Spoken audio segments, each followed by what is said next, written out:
All right, week 4. Oop, this is a mistake. This should be lesson 2. My bad. Week 4, lesson 2. We're continuing with what we did yesterday. So we're still talking about parabolas, but today we're going to sketch what we learned, what we figured out last class, which was axis symmetry, vertex, and y-intercept, and then we'll use the sketches to find the domain and range. Okay.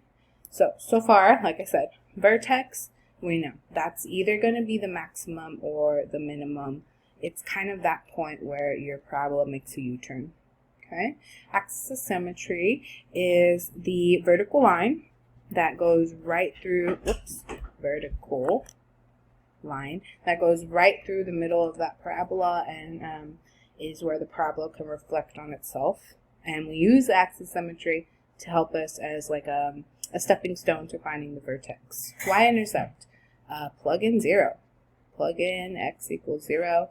See what you get because your y-intercept is going to be 0, comma, some number. And find that number, you got to plug in 0. Find out what it is. Now, x-intercepts. If you can find your x-intercepts, that usually means that your parabola is factorable. I'm focusing today on ones that will not be factorable because the reality is there's only so many factorable quadratics. Most of them are not factorable, but they're still sketchable with these qualities. Okay. All right, let's get started. Axis symmetry. We need x equals negative b over 2a. I want you guys to figure that out. Let's do it together. X equals opposite of 6 is negative 6 over 2 times negative 1 because a is negative 1. So we got negative 6 over negative 3. And we get 2. So that means we got a, whoops, what am I doing here? Why didn't anybody correct me? Negative 2. And we get negative 3. All right, now I feel better about this. Negative 6 over negative 2, we should be getting positive 3. Okay. Ooh, get it together, Tovar. Here we go. Axis symmetry, negative b over 2a. Vertex, I'm going to take that negative b over 2a, which we just got at 3, and plug it in and see what we get. So that way we know that our vertex is going to be 3, comma, some number. That's the second part that we're looking for right now. So let's do it. Plug in that 3. The negative's on the outside. Plugging in a 3. 6 times another 3 there, plus 1. And we've got negative 9 plus 18 plus 1. This should be familiar. We did this last lesson. Negative 9 plus 18, that's going to be positive 9. And then plus a 1 down here, we're getting a 10. So we've already figured out that the y-coordinate of our vertex should be 10. And that's what we're expecting to see our vertex, 3, comma 10. Okay, so let me give you a little sketch here. Here's 2, so 3 will be right in the middle. And then let's draw a nice straight line through, and that will be our axis of symmetry. Okay, maybe it's not as straight as I thought it was going to be. Pretty close. Let's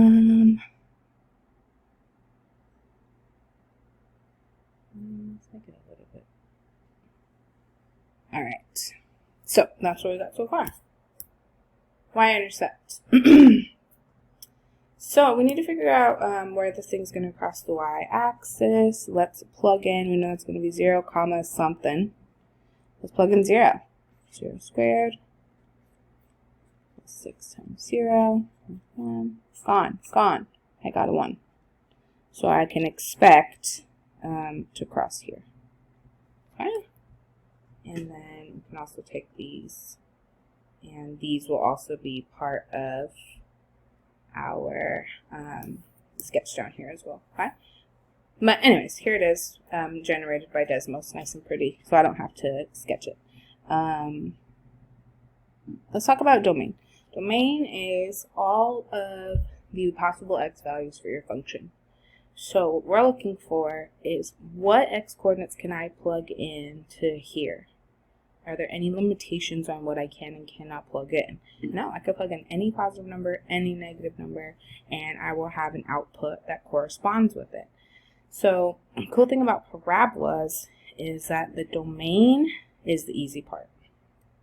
But what we're asking ourselves is how far left or right does the graph go? How far in the x direction does my graph go? Well, I know I can't see it, but it's going to go on forever infinitely in both directions. So what are all the possible x values? For us, we say all real numbers.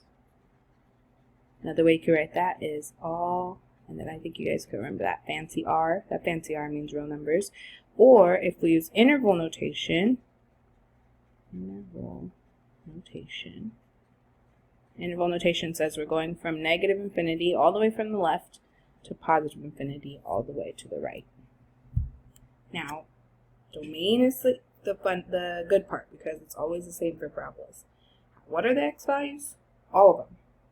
Negative infinity, positive infinity. But range is a little bit different because this is what are the output values? What are the y coordinates? Now, if you remember, we have a maximum or minimum and then the parabola makes a U-turn, right? So you're going to have some kind of a highest point or a lowest point, a highest y or a lowest y.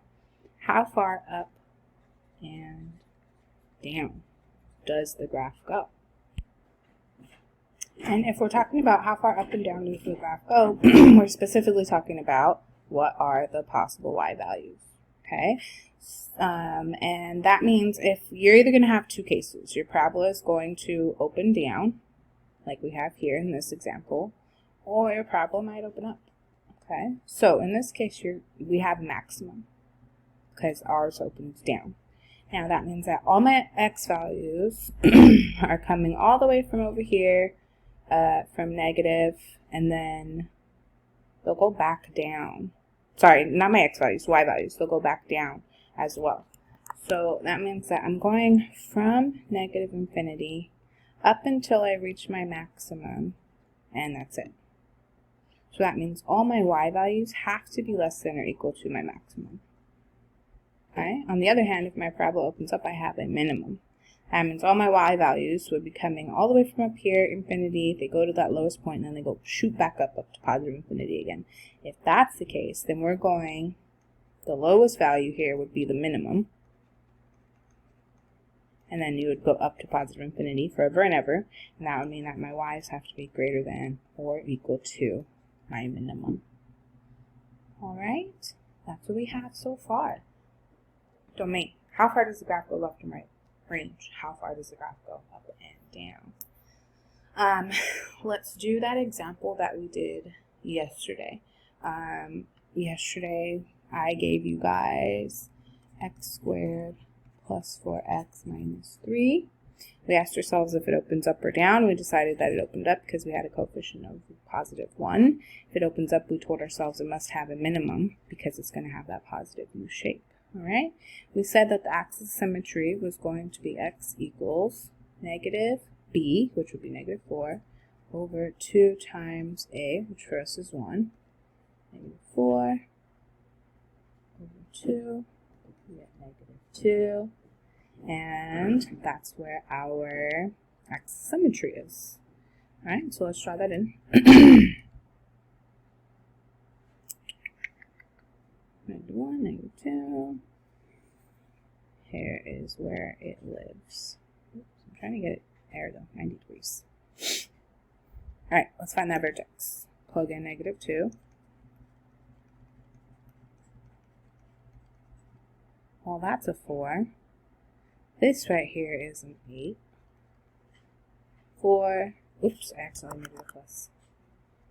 4 minus 8 is going to be negative 4 minus 3 more is going to make that a negative 7. Alright, so here's where our vertex lives. Lives at the point,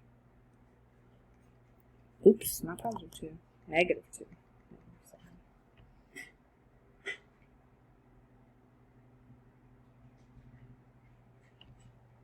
Alright, let's find that y-intercept. Plug in the 0. Gone, it's gone. That y-intercept's at a negative 3. Here's where it's going to cross right there. Alright, let's get a sketch. I want to show you guys what it's going to look like on your homework. Let me open that up really quick. Let me get the sketch going and then I'll open up your homework and we'll figure that out. Oops. Something like this. Oops. Let's try again. Not perfect, but good enough. I was going to show you guys what it would look like on your homework, but I figured I'll just save that for another video and try to squeeze in another example here instead. So let's do domain and range for this one. Remember, domain's the easy one. Domain is always negative infinity to positive infinity. I love that one. Or we could say all real numbers. Range is the one we got to figure out, do I have minimum or maximum? And then am I going from minimum to infinity, or am I going from negative infinity to my maximum? In this case, I have a minimum, going from minimum to infinity. So we are going to say, and by the way, you don't have to write both of these. I'm just showing you some examples of how you could write the notation. I would say I'm going from my minimum, which so happens to be that -7, and I'm going out to infinity. Or I would say all my y values have to be greater than or equal to -7. And I did it again. I want this to be a bracket because I need to include that -7 there. Okay?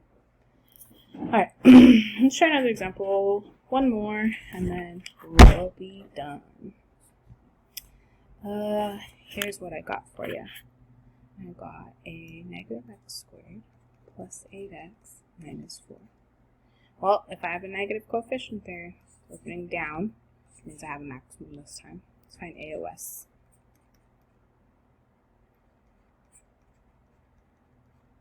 -b over 2a.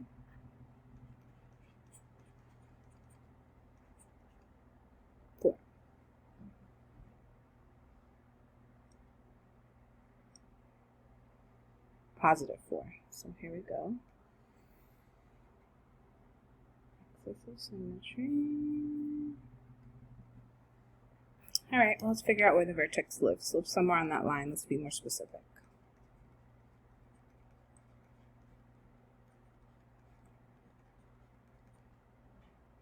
That is -16.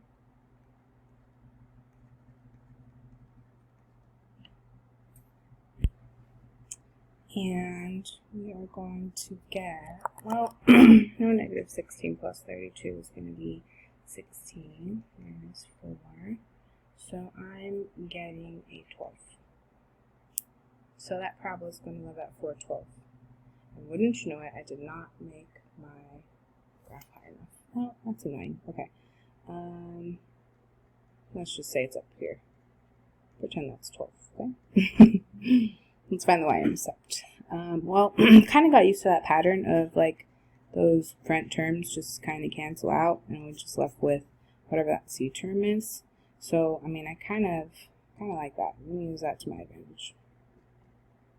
And let's see what that sketch looks like. I mean, I know it's going to be an upside down parabola at that maximum, so I want it to look, oh gosh, that was terrible. Let's try again. Better on whiteboard, guys. Oh gosh, it's getting worse. Okay, pretend. Pretend that's a pretty parabola, okay? Domain and range. I love domain, it's always the same. Negative infinity to infinity. Range. I have to go from negative infinity down here up to my maximum and then back down again. So that means that I'm going from negative infinity to 12, which was the biggest y value. And that's what we got. Alright, let's double check with Desmo so that I did this right. Mr. Ware, do you know how to teach math? Yes, you do. -4, 412. Those are some weird x-intercepts. But just wanted you to see what the parabola looks like without my hideous, ugly sketch that I tried to do. Alright, take care, guys. I hope this helps. You know what to do. Email me if you need me. Or that text number that I've been giving out in Google Classroom. All right, take care. Bye.